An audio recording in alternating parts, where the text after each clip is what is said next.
Aloha kako! We're going to read the story of Hina, written by Patrick Ching, illustrated by Pat Hall. This story has a dedication in it. It's to all of Hawaii's precious animals and the people who care for them. With aloha, Patrick Ching. And this story is so neat because it is inspired by a real story. Here we go. Hina monk seal was especially hungry these days. She ate everything she could catch. Her meal included goodies like fish, eels, lobsters, and octopus. So ono. These sea creatures came out mostly at night, so that's when she did most of her hunting. Hina monk seal weighed nearly 600 pounds. She needed to eat a lot. After all, she was eating for two. After Hina monk seal had been out at sea for several weeks, nature called her to shore. She came to an island that she had visited several times, where humans had treated her with respect, and she did not fear them. She looked for a spot on the beach where she felt safe and comfortable, and hauled her robust body up onto the sand. Slosh, kaboom, slosh, kaboom. The ground shook as she bounced across the beach. With a snort and a humph, she settled into the sand. As twilight faded into night, the full moon lit the salty mist that pushed forth from the crashing waves. A rainbow of color danced upon the moist evening air.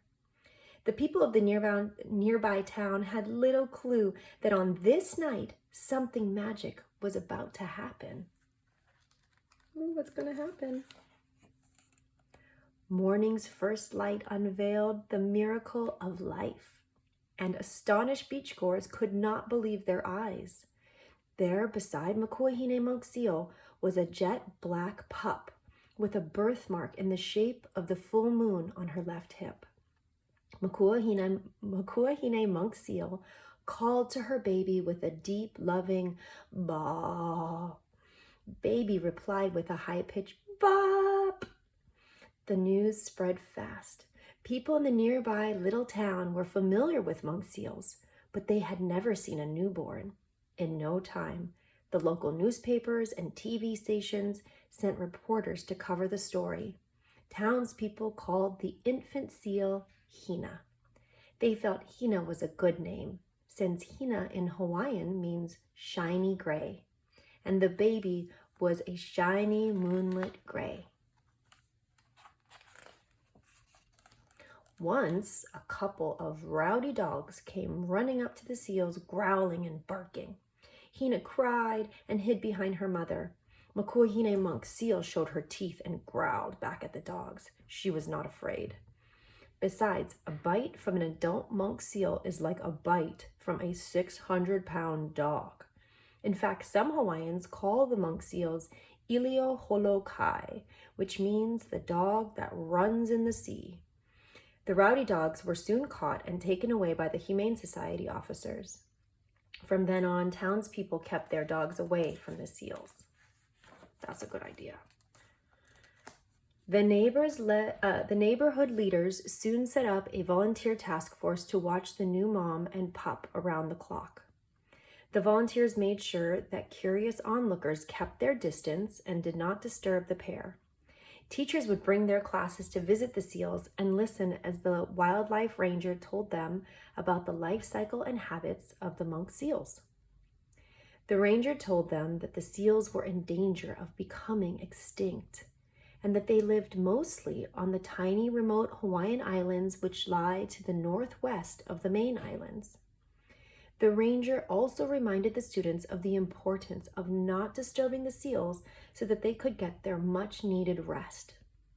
He said that if humans would give them their space, monk seals would be more likely to stay around the main islands, and we could see them in real life, not just in books. Hina spent her time eating, sleeping, and playing with Hina monk seal in the waters of the shallow lagoon. Eating, sleeping, and playing, what a life. Hina monk seal was very protective of her pup and did not let Hina out of her sight. She tried to show Hina how to catch fish, but Hina wasn't interested. She was content with drinking the rich milk that flowed from her mother. Hina grew rapidly. Her once black fur became shiny and gray. After a few weeks, she weighed 4 times what she did at birth. Makuahine monk seal, however, had not eaten since Hina was born. She grew thinner and thinner until the shape of her ribs began to show through her skin. Makuahine monk seal knew it was time to leave her pup and tend to her own nutritional needs. As night fell and Hina lay sleeping, she slipped away into the dark ocean. Though she cared for Hina, her job as a mother was over. Now Hina would have to learn to take care of herself. When morning came, Hina began to awake.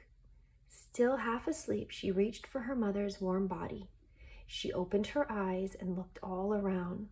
Makuahine monk seal was gone. Hina began to cry for her mother, but her cries went unanswered. After a while, Hina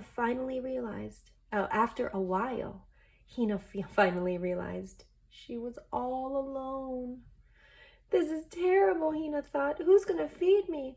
Who's going to protect me? And most importantly, who's going to play with me?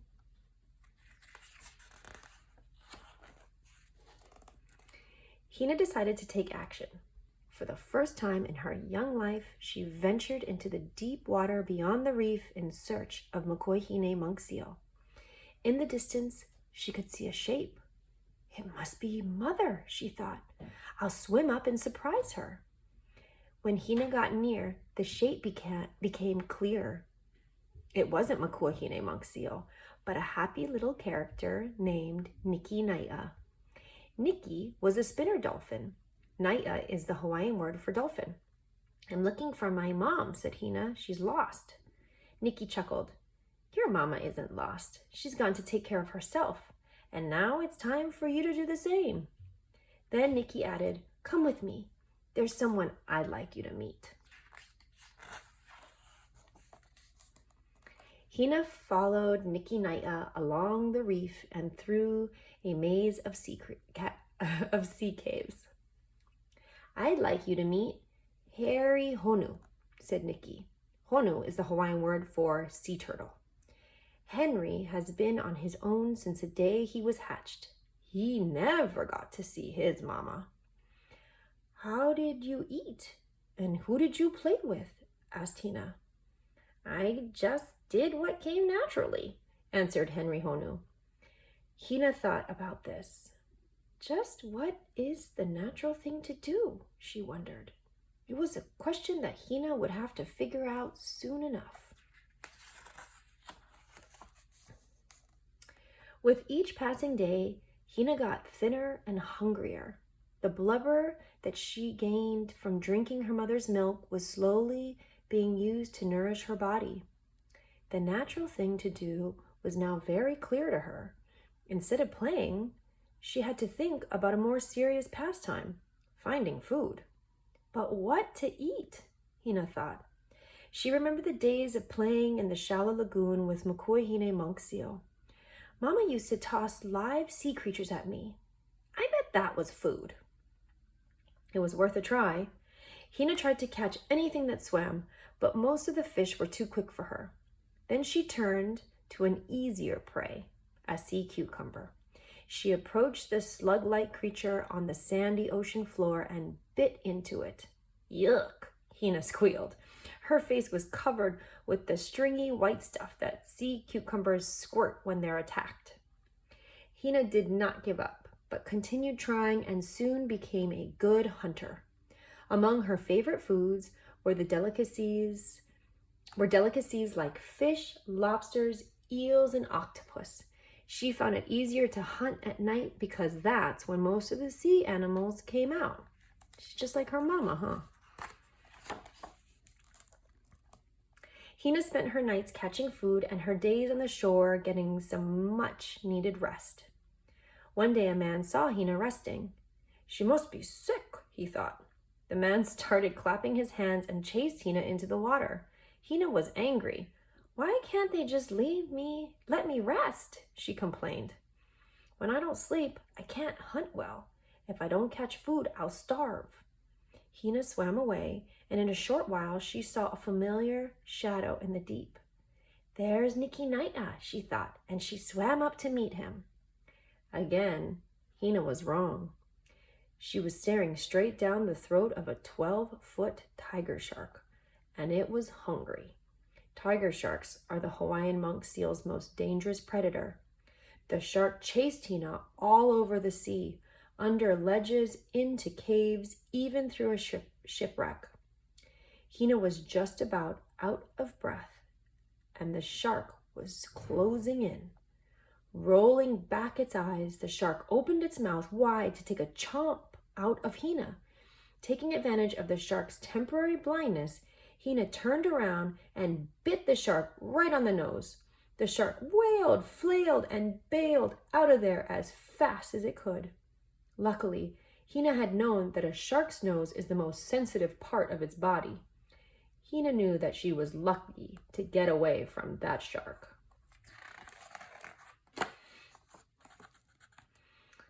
"Now maybe I can find a beach where people will let me rest," Hina sighed. She found a peaceful beach and hauled her body out of the water and bounced across the sand. With a final thud and a snort, she fell into a deep sleep. Hina began to dream about the days she spent playing with her mother. Then she dreamed of a special place where she had many friends, not just dolphins and turtles, but friends like herself, monk seal friends. When Hina awoke, she was sad. In her dream, she had many companions, but now she was alone. So Hina went off in search of friends. All around her were humans, but she found no other seals. Hina decided that humans would be her friends. She followed humans along the beach, lay with them on the shore, and swam with them in the water. In the water, Hina was nimble and quick and liked to swim circles around her human friends. Everyone loved Hina. She soon became a local celebrity, and many people took photos of her. As Hina grew, she began to play a little rougher with her human friends. Sometimes she would playfully nip at them. This would be all right if her friends were seals. However, humans have much softer skin than monk seals, and a couple of people got some painful cuts from Hina's playful antics. So the townspeople and wildlife officials called a meeting. They loved Hina, but were concerned about the future. In a couple of years, Hina would be full grown. Getting a bite from a full-grown monk seal is like getting bitten by a giant dog, reminded one of the biologists. Even a playful bite could cause severe injury. The people sadly agreed that something must be done. They came up with a plan that they felt would be best for everyone. One morning, a group of wildlife rangers went to the harbor where Hina had been spotted the night before. A ranger named Patrick went into the water and started swirling and splashing. Within a few minutes, Hina popped her head up and began swirling with Patrick. They called to each other in seal talk while Patrick slowly made his way out of the water. Hina followed behind Patrick right up to the bed of a pickup truck. Hina was lifted into the bed of the truck and quickly taken to a waiting helicopter. The helicopter soon lifted off and headed out to sea. "Where are they taking me in the belly of this bird?" Hina wondered. "This is a very unusual day." The people in the helicopter kept Hina comfortable by covering her with wet towels. Then Hina spotted an island down below. It was getting closer and closer.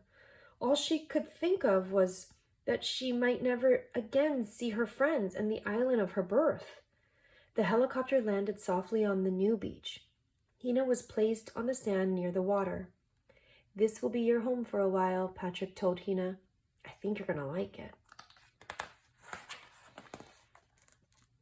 Hina rolled into the water. "How can I like it when I'm missing my friends?" she thought. She dove deep to see what this new place was like. From out of the blue, she saw shapes and shadows heading toward her. Were they dolphins? Turtles? Sharks? Hina began to worry. Then a smile covered her face. The shapes coming toward her were those of other monk seals coming to greet her. Hina swam and played with the other seals all day. At last, she did not feel so alone. Now she was a member of the Monk Seal Society. She even ran into Makuahine Monk Seal, and they reminisced about old times. Hina was happy in her new home. The years went by, and Hina grew to maturity. She swam, ate, and rested. She molted her skin each year. She avoided sharks and drift nets, and eventually found a mate. This is a special note from the author Patrick Ching. It says, "Aloha, I'm Patrick Ching. The last time I saw Hina, she didn't have time to talk. She was busy eating everything in sight. The full moon made hunting good, and I noticed she was especially hungry. After all, she was now eating for two." So the last time he saw Hina, she was pregnant. She was hapai. The end. Oh, pow. Oh, there's a real picture of Hina right there. She's the real Hina. And this story took place on the island of Kauai. So neat. Mahalo, Patrick Ching, for this beautiful story of Hina. Have a good day, everybody. Ahui ho.